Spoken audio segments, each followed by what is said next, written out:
Assalamualaikum warahmatullahi wabarakatuh. Kembali lagi bersama saya di channel Teman Belajar.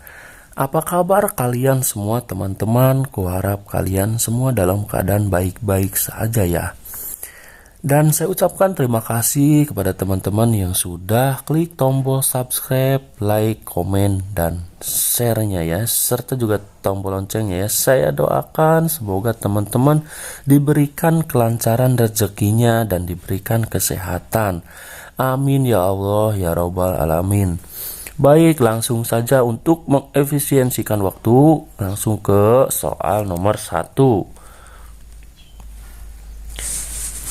Soal nomor 1, perawat mengarahkan, merencanakan, mengorganisasi pelayanan kesehatan dari tim kesehatan. Sebagai pemberi pelayanan kesehatan dapat terarah serta sesuai dengan kebutuhan klien paliatif. Peran apakah yang dilakukan oleh perawat dalam melakukan keperawatan paliatif? A. Pendidik, B. Koordinator, C. Kolaborator, D. Konsultan, E. Advokat. Seperti biasa, silahkan dijawab 5 detik dari sekarang.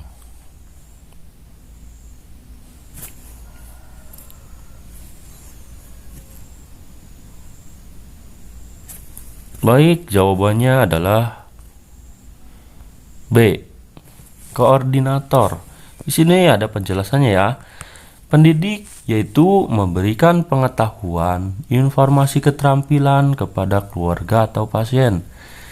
Koordinator adalah mengkoordinasikan pelayanan kesehatan yang terbaik untuk pasien. Kolaborator adalah mengolaborasikan berbagai tindakan yang perlu diambil untuk dapat memberikan pelayanan terbaik pada pasien. Konsultan adalah tempat konsultasi terhadap masalah atau tindakan keperawatan yang tepat untuk diberikan. Advokat adalah perawat melindungi hak klien sebagai manusia dan secara hukum, serta membantu klien dalam menyatakan hak-haknya bila dibutuhkan. Baik, jawabannya B ya, koordinator. Udah jelas di sini ya kata kuncinya, mengorganisasi pelayanan kesehatan ya, dan merencanakan.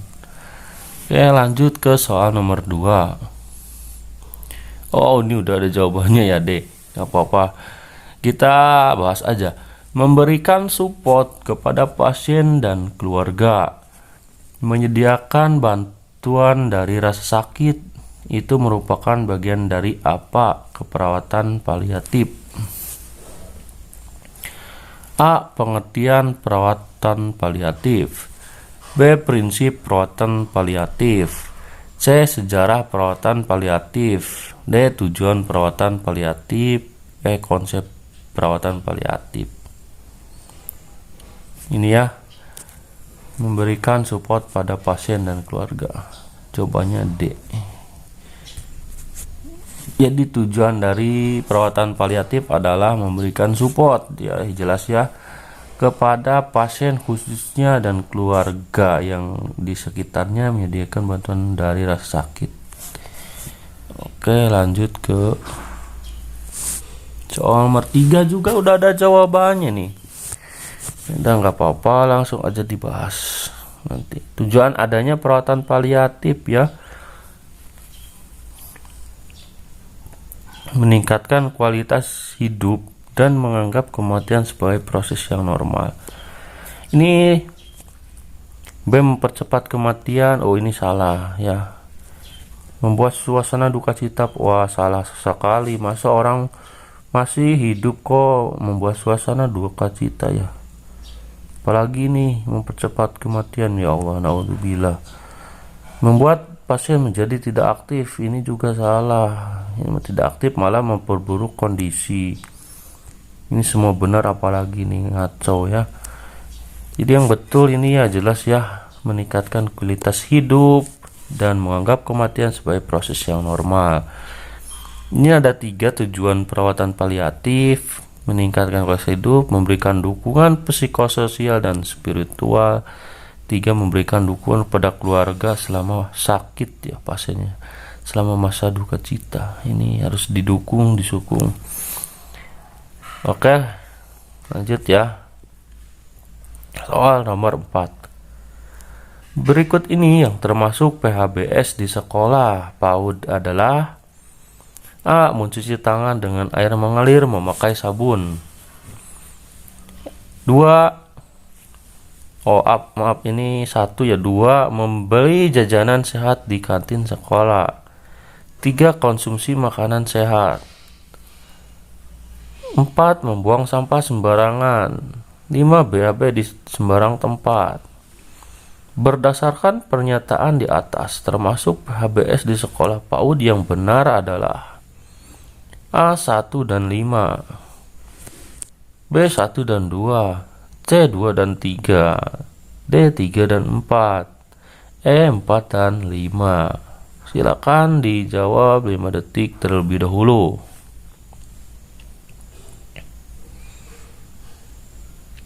Oke, jawabannya adalah B ya, 1 dan 2. Di sini 1 mencuci tangan dengan air mengalir memakai sabun. 2 membeli jajanan sehat di kantin sekolah. Ini sudah benar ya.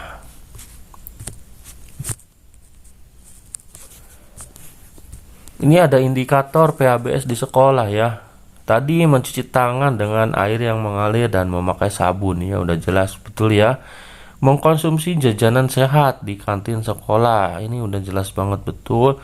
Menggunakan zaman yang bersih dan sehat, olahraga yang teratur dan terukur, memberantas jentik nyamuk, tidak merokok di sekolah, menimbang berat badan dan mengukur tinggi badan di setiap bulan, membuang sampah pada tempatnya.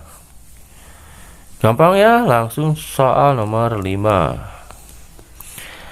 Hasil dari pengambilan darah diketahui pH 7,38, pH CO2 50 dan HCO3 25. Berdasarkan data di atas, nilai AGD yang normal ditunjukkan oleh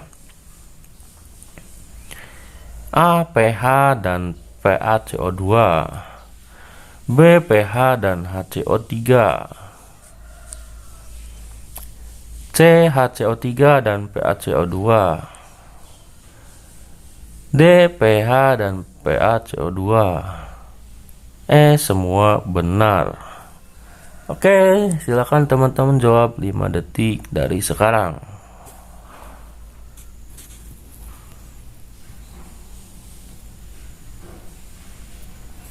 Baik, jawabannya adalah ini adalah tabel nih. Jawabannya kita masukin ya. Nilai normal pH 7,38 ini masih normal. pH di sini normal. Jadi jawabannya antara A, B, dan D. Ini karena C nggak ada pH-nya. Ini E, apalagi semua benar. Oke. Kita lihat ke nilai pH CO2. Nilainya 50 ya. Ini 50 pH CO2. Ini udah nggak benar. Ini salah. Yang ada pH CO2 nya kita coret. Ini salah. Ini salah. Ini salah. Ini apa? Nah, yang betul adalah B ya. Nilai normal pH ini normal pH. HCO3 juga normal. Normalnya kan dari 22 sampai 26 ya. Ini 25. Ini juga 738. Oke. Mantap ya, gampang sekali ya. Lanjut ke soal nomor 6. Hasil dari pengambilan darah diketahui pH 7,38, pH CO2 50 dan HCO3 25. Berdasarkan data di atas, berapakah nilai HCO3 yang normal? Tadi ya udah ada ya. A 7,35 sampai 7,45, B 35 sampai 45, C 22 sampai 26, D 20 sampai 30, semua benar. Silakan 5 detik dijawab terlebih dahulu.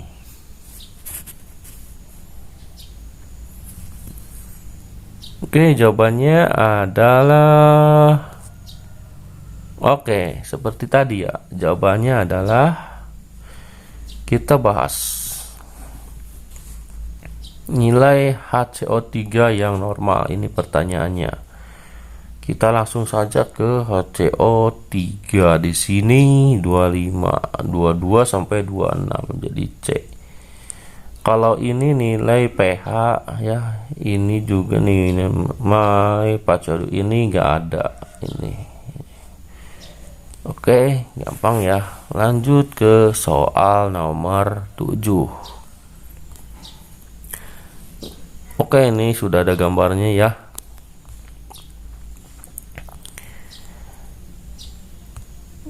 Oke, jawabannya D. Di sini pertanyaannya perawat akan melakukan perawatan kepada pasien dengan diagnosis TBC. Apakah yang dilakukan oleh perawat tersebut? Udah jelas ya. Masker 95. Karena TBC itu airborne ya, dari droplet atau dari udara ya, penularannya sama droplet itu cairan yang keluar dari mulut pasien ya. Jadi yang jelas adalah ada ya, masker N95. Oke, gampang ya. Lanjut ke soal nomor 8. Refleks yang terjadi pada bayi ketika pipi bayi diusap atau dibelai atau disentuh bagian pinggir mulutnya disebut refleks. A. Rotting, B. Sucking, C. Moro, D. Gasping, E. Papinski. Silakan teman-teman jawab terlebih dahulu 5 detik dari sekarang.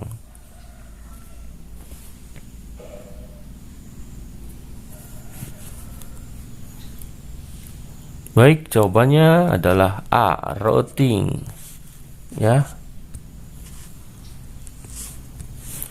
Di sini rotting yaitu menoleh karena sentuhan di pipi. Subskin menghisap.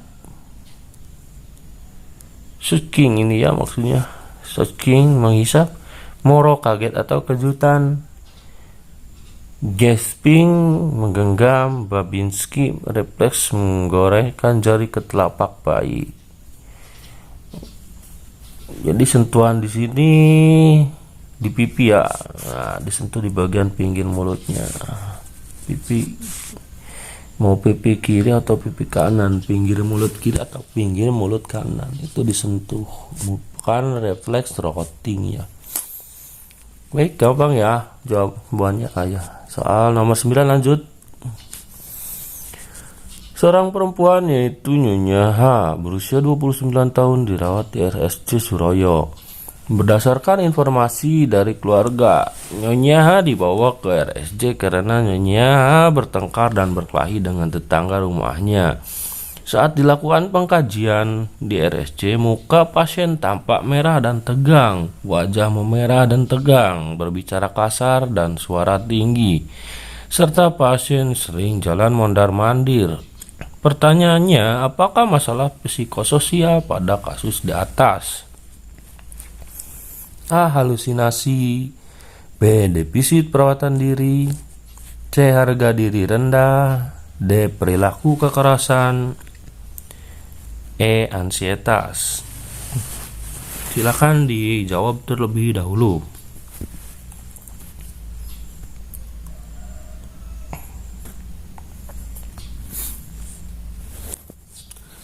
Jawabannya adalah D. Perilaku kekerasan. Perilaku kekerasan merupakan hal yang dapat membahayakan secara fisik, emosional, dan seksual pada diri sendiri ataupun orang lain.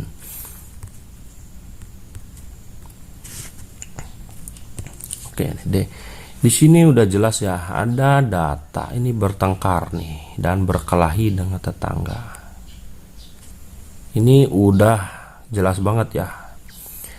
Tapi ketika ini data nggak ada, yang ada cuman ini nih, merah, maka merah, tegang, wajah memerah dan tegang, bicara kasar, nada tinggi. Nah, ini resiko ya, masih resiko perilaku kekerasan.